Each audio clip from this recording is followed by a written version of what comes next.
Alright guys, so welcome back to Gamer Today. Today we're going to talk about survivors. Yes, survivors. There's everything from common, to uncommon, to rare, to epic, to legendary, and there are mythic as well, but I don't have any of those to show you guys. But anyways, early game I'm going to talk about the rare ones, because these are going to be something you're going to strive for. You're going to get a lot of uncommons and rares early game. Then you got to think about these commons. Get rid of these damn things unless you absolutely need them to fill a slot and you don't have any more commons or rares. Just get rid of these. These guys are a waste of your time. They literally serve almost little to no purpose, especially if you have anything better, and they just take up wasted inventory space. Look at my inventory. It's a mess because of these guys. So assuming you have at least a bunch of uncommons and rares and maybe better things, go to your commons and batch retire these. You might as well get some survivor XP off them. They're not completely worthless. You get some XP. They're not the best XP, but hey, it's something and it'll get you somewhere going in the game to level up the better stuff. Yes, and I'll get 5,200 for that. Okay, sure. Bye-bye. Missed one.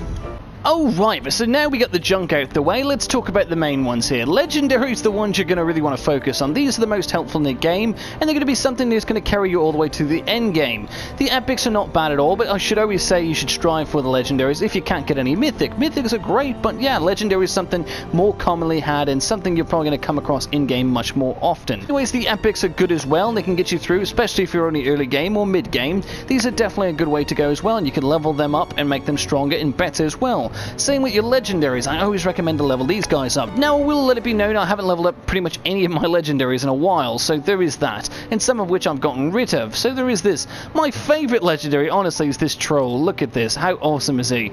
So one of the main things you want to think about, guys, when looking at any of your staff or your survivors, is you need to look at the little symbols there. You see these? You need to match these up to what they do. For instance, if we use these tabs here, we can find out all the leaders. These guys will be the leaders of all your defense groups. So these are very important, and these are all the people you're going to assign to lead your teams. These are all the ones I chose for their respective role. Let's take a look at these guys. Let's talk about bonuses. You can see they've got certain bonus perks. Now this is more end game than it is early game, but you could always start matching them up early game if you have tons of survivors. See that little swirly symbol by them? You've also got the analytical one here, you've also got a pragmatic, you've got a dreamer, and you can see there's competitive, there's dependable, there's pragmatic, but you can see the list goes on and on. They all have different things, and it'll also tell you what they're best at. See the leader match: inventor, explorer, martial artist, doctor, inventor, martial artist, doctor, engineer, gadgeteer, personal trainer, so you can kind of get the idea. So what you need to do now, knowing that these symbols need to be matched, go back into your squads, go to survivor squads. You can see I only have 4 at the moment, but anyways, that's going to show you guys what I'm talking about. So all these symbols are matching. Pretty interesting, right? I'm getting some shield bonuses, your regen and shield bonus. That's pretty good, right? That's some extra stuff that you probably didn't think of. So let's go to my EMT squad. I'm going to show you guys something interesting. All of these match up, these pragmatic roles match up, but one thing that doesn't match up is the leader match. He's a martial artist, and he's basically an EMT squad, a doctor squad. Yeah, I know, that seems stupid, right?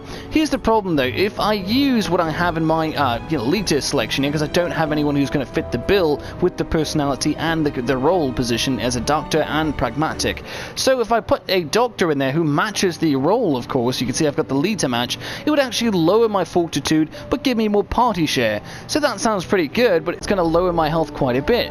So it's kind of irritating, and you can see she's even a higher level, so it really doesn't even help me in this point. So it makes more sense for me to leave the wrong role in here than it would be to actually not match the character. So what I'm going to try to say is, if you don't have the right leader for your position, try matching the personality before you match your leader match, and then down the line when you find someone who fits the bill in both categories, match them accordingly. You can see the same thing in my Fireteam Alpha squad. Look at this, he's an inventor in a Fireteam Alpha squad, the offensive squad. No, we can actually see that this guy doesn't match the bill either. He's an inventor in basically an offensive team.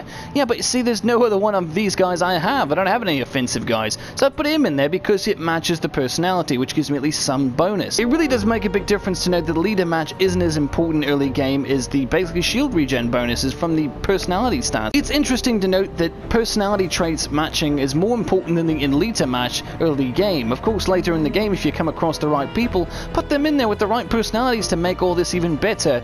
But early game, this is going to get you through quite a lot and help you out quite a bit. You might also notice some of these guys have 2 symbols or more, and the reason for that is if you match those together you get different bonuses, like the shield regen bonus. I'm working on getting another one of these.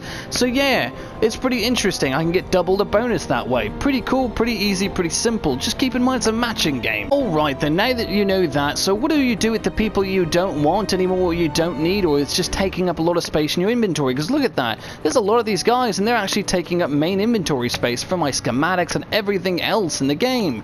Well, here's what you need to do. Go back and go to this collection book, but be sure you don't want them because it's going to cost you to get them back. And go down to people now. Go down to survivors. You can even do your leads and all the uniques, but get rid of some more of these common ones. But I should have mentioned you could have used those common survivors as a scrapbook page as well, not just, you know, to get rid of them as a retire, but it's good to have the XP. Let's go to the uncommon survivors though. I don't need a lot of these guys, so let's do this real quick here.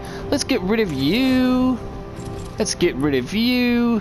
And all you basically got to do is go in there and slot these items just like so. It's pretty straightforward, pretty easy, and you'll get the hang of it fast. But you can see I'm actually leveling up a bar at the very top there as I do this. It takes a very long time, but you could do this as well. I particularly don't care for this method because the reward is very small for what you get.